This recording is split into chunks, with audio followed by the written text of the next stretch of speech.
So here is Snowy doing his preening after having just taken a bath.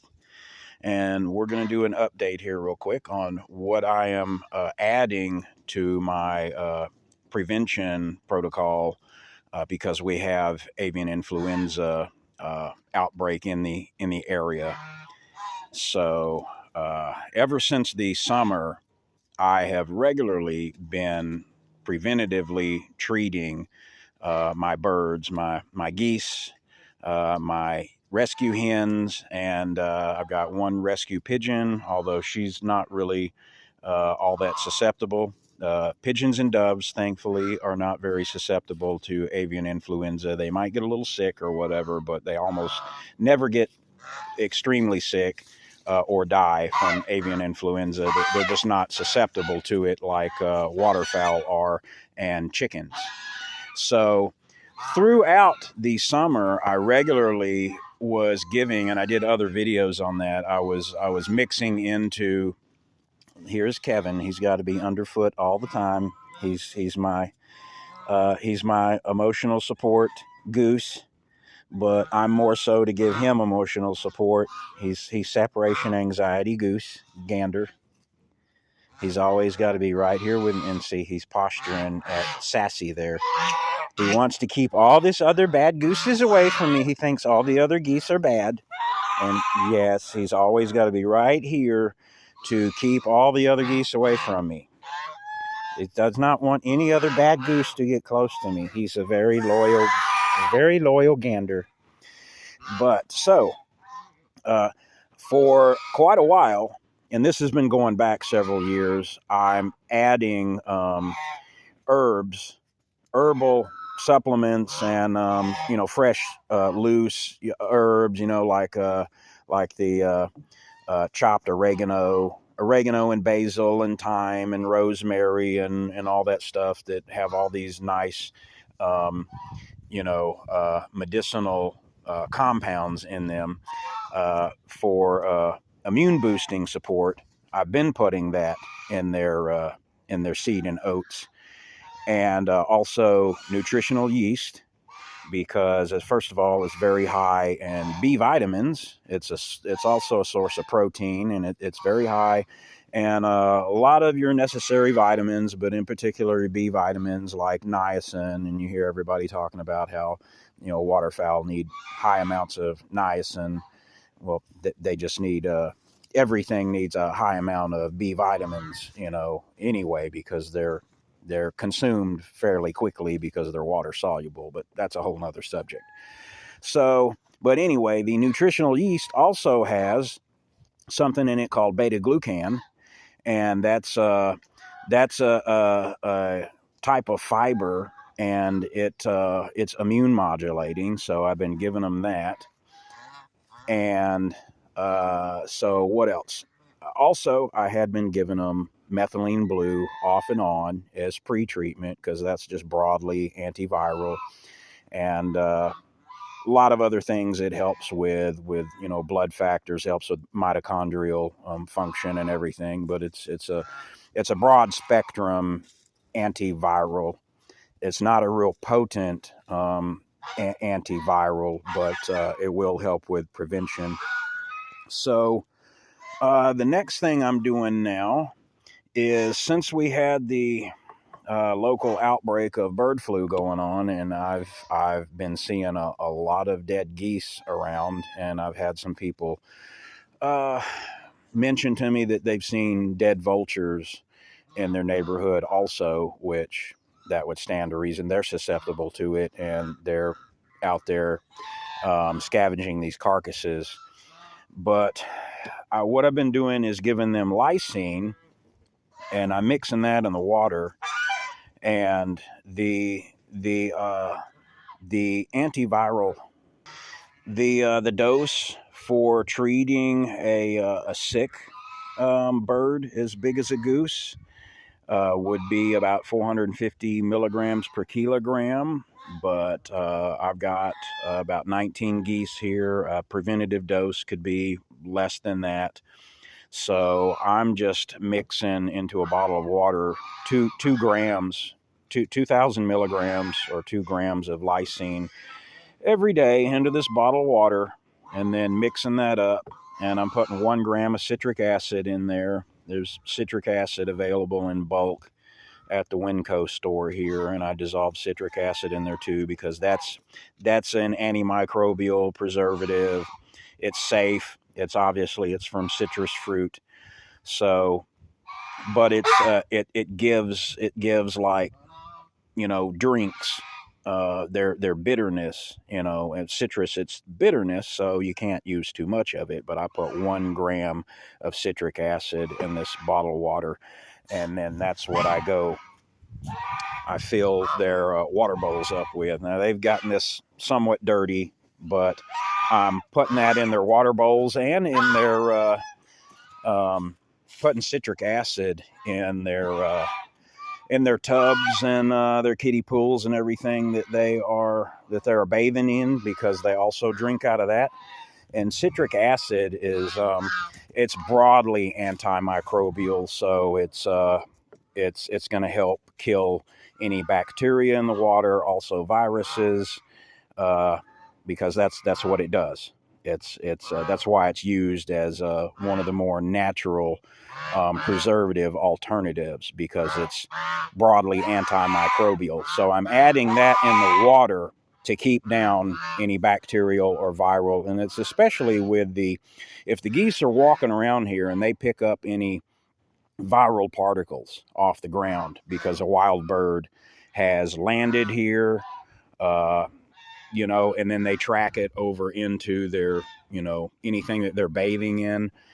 The avian influenza virus is capable of surviving a pretty long time in water and in cold conditions. It's a cold weather virus. That's when it usually presents, and the birds are more susceptible to it in the winter. But the virus lasts a lot longer in cold weather and in the water than it does in the warm months. So the citric acid is going to help kill any virus that may be residing in the water that they have tracked in there, or if I've got any of my geese who are carrying any kind of a viral load and they're pooping in their water, you know. So the citric acid, and it's like it's less than $7 a pound. What I do is I put 5 grams of the citric acid in this water bottle, and then I go around and I use this bottle empty now. I've already used it. They've got several kiddie pools and other tubs and things around here that they bathe in. Like you see them gathering around that one out there. So I'm adding the citric acid to their bathing water, and then this one here with the 1 gram of citric acid and the 2 grams of lysine, I'm adding this specifically. Here's my hens. Here's Crybaby and Brownie. She's a Belgian millefleur. She's a little teacup hen, and the most scrappy hen. She usually wants to fight. Here's Gelato. There's my rescue pigeon. She comes out here to the aviary during the day. Here we go. She wants to see me. Come here. Come here, girl. Come on. Come on. There we go. There's our Gelato. There's our Gelato. Hi, baby. Hi, baby. Love you. Love you, Pidge. She's a good girl.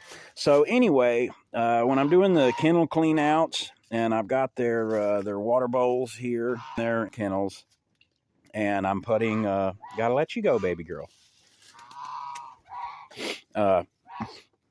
So I'm putting the lysine with a little bit of citric acid in their drinking water bowls there for when they go back up in their kennels at night.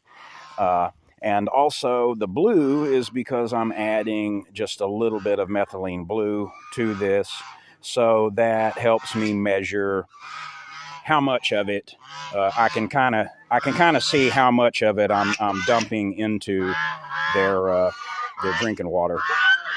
So anyway, yeah, that's what I'm doing. Citric acid in their bathing pools, and lysine with just a little bit of citric acid in their actual drinking bowls.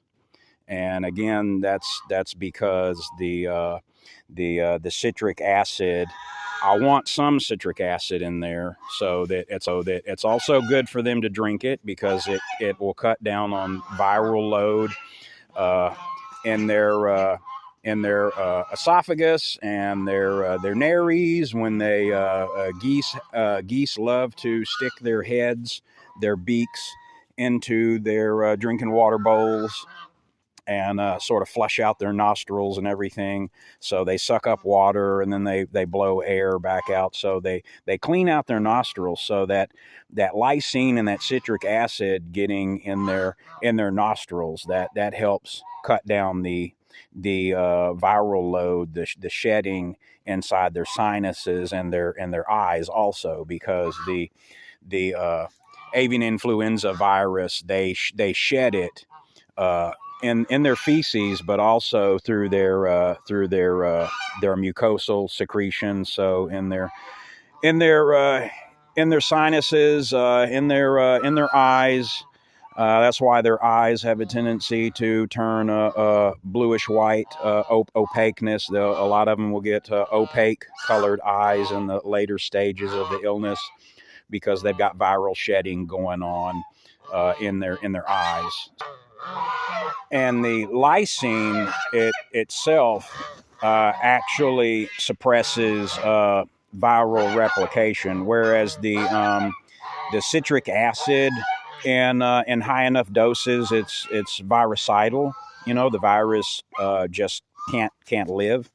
It's the citric acid is more virucidal at a 5% solution, which would be 5 grams of citric acid to a liter. It's obviously, when I'm dumping it in the bathing water, it's gonna then be diluted, and it's not gonna be as concentrated as 5% anymore. But it still helps. It would be cost prohibitive for me to every day make a 5% concentration of citric acid in their bathing water, and then it's got that bitterness, so they're gonna avoid it. So I can't quite get it up to 5% in their water. They're not gonna drink that much of it, but it's still going to help if you get close enough to that. But 5% solution of citric acid is definitely proven to be antiviral. It will kill the avian influenza virus at a 5% concentration.